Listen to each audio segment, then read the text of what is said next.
Welcome back to the Analog Archive. My name is Cody, and today I'm going to be talking about the Nikon L35 AF2 / AD2, or known as the One Touch in some regions.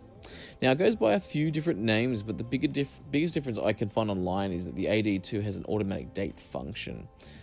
Now, I don't want to go too far into the nitty-gritty of this camera, as this is just an initial impression that I have of the camera.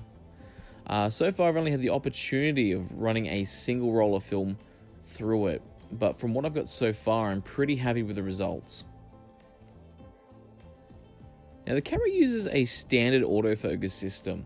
I found to be pretty accurate as well. I actually took it out in the middle of the night in Melbourne City during a storm, so not much natural light left, and a lot of it was just the lights and glows of the city and the cars going past.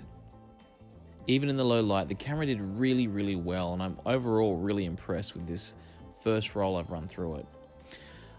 Now, looking online, it's actually rather affordable in comparison to, say, your other cameras like the Olympus Mu, which has had some crazy inflation over the past kind of 12 months, 18 months-ish. So if you can find one of these out in the wild at, say, your local thrift store, or in here in Australia we call them op shops, I would highly recommend you pick it up as soon as you can. They're a great camera so far. If my impressions change of it, I will make an updated video. I do plan to make another video on this camera a little bit later on in the year when I run some more film through it. But I'm looking to hear from you guys as well. I'd love to hear your comments. Has anyone else found one of these out in the wild? Are you using it? Any tricks and tips we can share with this community? I'd love to know more about it, and maybe even see some of your photos as well, which would be great.